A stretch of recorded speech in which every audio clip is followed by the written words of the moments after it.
One of the inspirational movies that I've seen in my lifetime is Rocky, particularly Rocky 1, but also I kind of like Rocky 3 as well, and it ties in with what I'm going to be speaking about.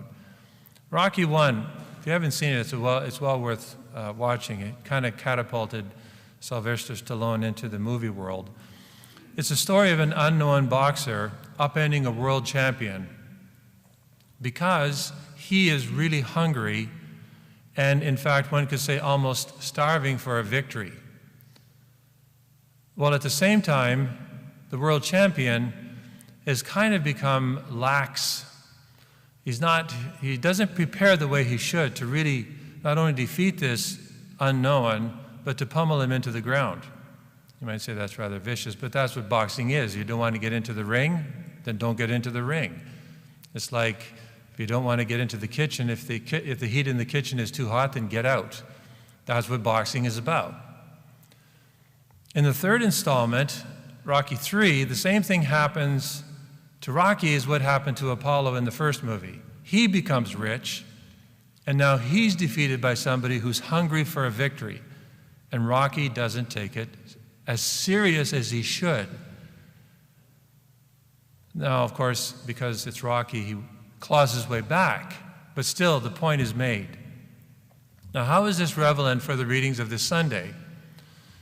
St. Paul in the second reading, it's particularly the second reading that I want to focus on, his letter to the Philippians, tells us that he has learned to deal with life when he has a little, when there's want, and when he has plenty. And we might understand this statement when it comes to want, because we kind of realize you have to hunker down, you have to, just keep your head and just keep going forward, and eventually, there will come perhaps better times. You got to just keep forging ahead. But why would he say the same thing about when there is plenty? He's dealt with when he has plenty. Well, again, go back to the Rocky imagery or the Rocky character and think how abundance led both Apollo and Rocky, when they were champions or became champions, to lose their edge, their hunger, their focus, and their drive. Or to put it in the language of the book of Revelation, you've lost your first love. You lost what it was like to really want that with everything in your heart, mind, and soul.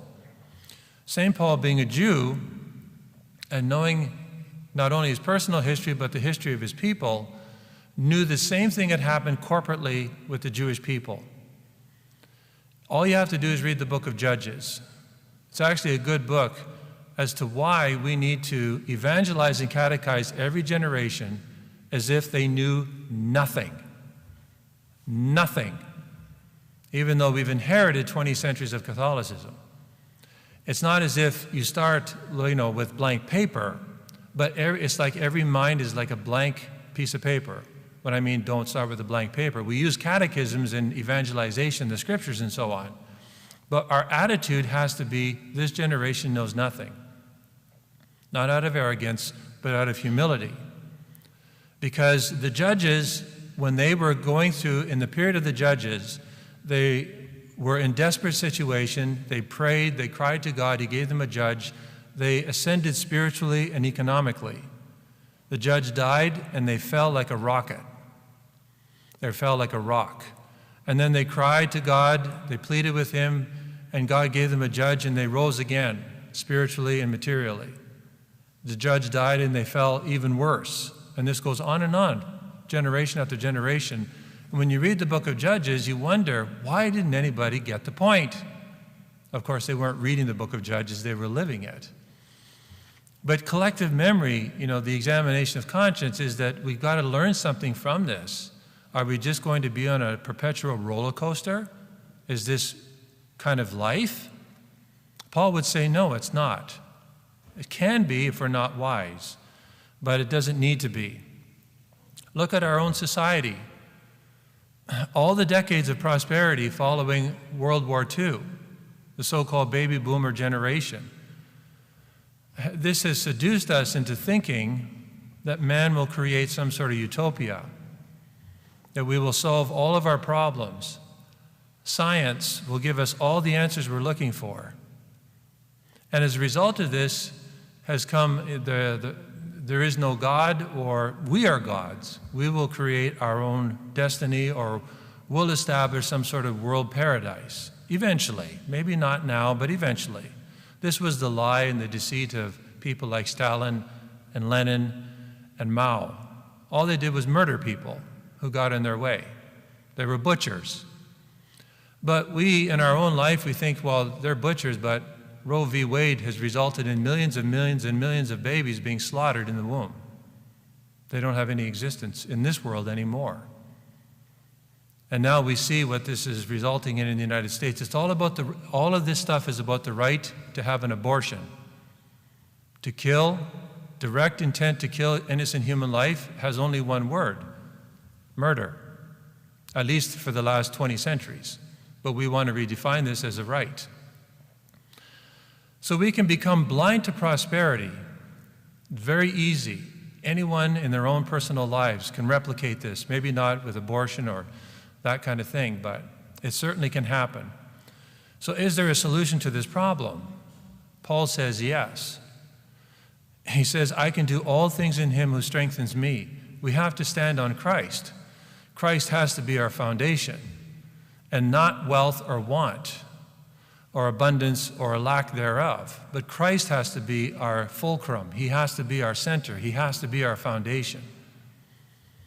When we unpack this, we realize that what St. Paul was talking about is a reliance upon Christ and also a willingness to be detached from the goods of this world in a healthy and necessary way.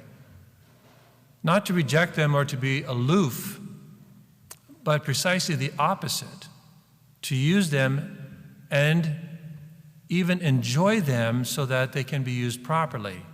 I submit that we would be further in space exploration if we were a world that was completely devoted to God. God would enlighten the intellect, would grace us with the ability to reach even beyond this, our own star.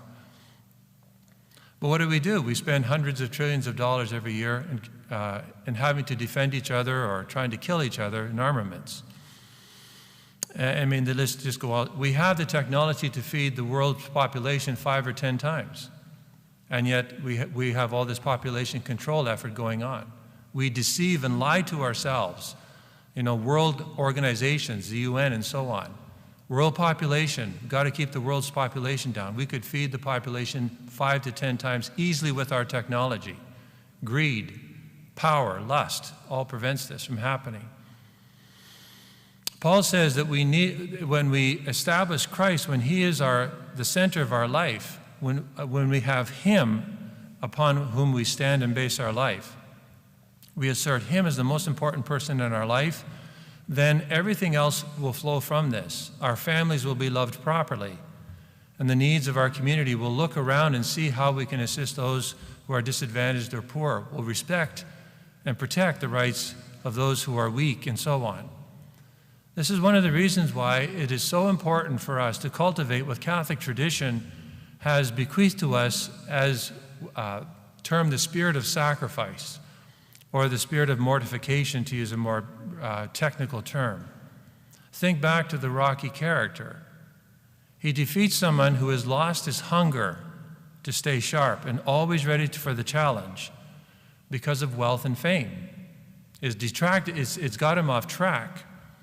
And then he himself becomes wealthy and falls prey to the very same trap. It's not any different for you and me, on a much smaller scale. But where does all this stuff start? Mao, a long time ago, was like any ordinary kid. So it does matter what you and I do, even though it may seem insignificant, or it doesn't really matter. It does matter, actually, in the eyes of God. Remember, Saint Teresa of Lisieux, with deadly seriousness, said, pick up a pin out of love for God, and you can save a soul. A pin. Why? How could this be? This sounds really kind of crazy. But when we do this for the love of Jesus Christ and we unite it to his infinitely pleasing sacrifice, it's like putting a drop of water in the ocean, and that drop becomes a part of the ocean. It takes on a massive reality now. when we offer up some little sacrifice of love and unite it to the infinite love of Christ, it takes on an infinite value. Not because we're infinite, Jesus is. So we should never underestimate the importance of little deeds done for love of Him and uniting it to His infinitely pleasing sacrifice. And so if we are not careful, what can happen is if we, the spirit of sacrifice, we can cultivate, I would submit, in 3 ways. There are many, but I'll focus on 3. At a specific time of night, stop what you're doing and open up your Bible before bed. It's the way we should actually go to bed. It's the best thing to have in our mind before we go to bed is Holy Scripture. Just read the gospel for the next day, or just open up and start reading Matthew. Matthew, Mark, Luke, and John, whatever. Doesn't matter. Read for 3 minutes. I've mentioned this before. 3 minutes every day of the year. It's 18.5 hours of the Bible in a year. But the important thing is to read it before we go to bed. Again, we're reasserting what's most important in our life. At the end of the day, it's God. You know, it's not watching the news until you go to bed and then it's all this stuff is in your mind. Subject yourself to bad things on YouTube or whatever. So that's the first thing. Number 2 is have times, whether it be during meals or in the evening when everyone's home. If you're a family, if you're single, this has to be done a bit differently. And put all the machines down and cultivate conversation. If you have to, come up even with your own list of subjects. The news today, but do it in a constructive way, not in a destructive way. Letting your tempers get the better of you and so on. We've lost the ability to have constructive conversations. People say, well, you don't really want to talk anymore. It's yes or no and all this kind of stuff. And yet this flies in the face of some of the stuff that I've read. It depends on what age you're dealing with. But podcasts, I listen to a number of them. Joe Rogan, this guy's an atheist. He has 2-hour podcasts. It's the largest podcast in the world. 2 hours, and his audience is millennials, so-called millennials. So people say they don't want to converse, they don't want to talk. It's all about texting and everything else. No, actually they hunger for conversation. They're fed up with the garbage on the TV. They want constructive dialogue, conversations. And there are many other podcasts that are anywhere from half an hour to 45 minutes to 2 hours. They're as long as it's well done. Obviously, it has to be well done. They're not going to listen to a bunch of nonsense. So the important thing is conversations are important. We're made for this, and our life becomes empty when we don't have these things. And number 3, when you're at table, this is the advice from St. Josemaria Escriva. Every time we sit down at the table, breakfast, lunch, and dinner, every time we sit down at the table, we should perform one mortification or one sacrifice. And do this specifically, intentionally for the love of God, for Jesus Christ. And you can do it for reparation for your own sins. You can do it just to deny yourself the spirit of sacrifice. Keep yourself spiritually sharp. And Josemaria goes on and says, lest you leave the table like a pagan. So perform one mortification, one sacrifice, lest you leave the table like a pagan. So what does he mean by this? When we do this, we offer sacrifice. We're reasserting the fact that the primary purpose of eating is not pleasure. It's to feed the engine so we can do God's work. That is the primary purpose of food, is nourishment of the body. When it becomes pleasure, we're subject to gluttony. So killing that, but doing it in a good way, offering it, maybe not killing is a harsh word, offering it freely as a sacrifice to God, it can be a very small thing. Today, no salt. Tomorrow, it could be half a glass of water. Next day, no seconds. Smaller portions the first time. But it's an intentional sacrifice to God. We're telling the Lord, I enjoy the food. That's why God gave us taste buds, right? God didn't have to make us with taste buds. But he wanted us to have taste buds, otherwise we wouldn't eat. Probably not. When you're sick and it's bland, no, you don't want to eat. So he gave us taste buds to enjoy the food, but it's not the primary purpose. We have to reassert this over and over and over again. So by doing this, it seems like it's like that little pin that St. Teresa talked about, but that can save a soul. if it's offered for love of him. And again, we're saying, I'm not a pagan. I'm your son, I'm your daughter. I want to reassert this in my life. This is to feed my body so I can do your work. And I'm very thankful that I can enjoy it, but not first, second. And then in sociability, that's the third purpose for eating, if there's other people around. So these three things, they can seem like, or that particular thing can seem insignificant, but it establishes a way of thinking, a transformation of the mind when it's united to Christ. And it gives us, or cultivates within us, the spirit of sacrifice that's so important. Remember, our enemy is evil, but not stupid. St. Peter says he's roaming about the world, constantly looking for the ruin of souls. Is this one getting lazy? Is this one off course? Is this one enjoying their goods too much? They don't think of the enemy. His enemy, of course, is God. Just read Screwtape Letters. This one, now I have an opening here. Because that person, is not putting Scripture into their mind, is putting the world's junk into their mind. So it's this kind of stuff is really important. We're in a battle. We're in a war. We have to be soldiers for Christ. That's why confirmation, we're soldiers for Christ. It doesn't mean that we're always tight. It doesn't mean that we have no relaxation, that we can't enjoy the goods of life. But this helps us, to be that champion, but also being able to keep things in check or in perspective so we don't lose our vision, that I am on my way to heaven, and nothing is going to take me away from that.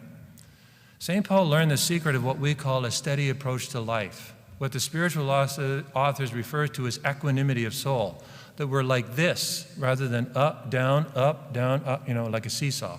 Equanimity is kind of like this. So when want hits us, we're still like this, even though it's hard.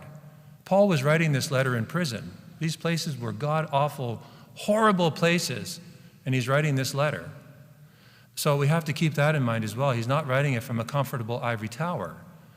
And when we have want, we thank God for this, but we also look to see how we can give it away or how we can use it for God's glory, not just for my personal, selfish sort of pleasure. But this is on loan to me. It will either I will use it properly and give a lot of it away, or it will be ripped away from me when I die. And then the Lord will say, what did you do with this?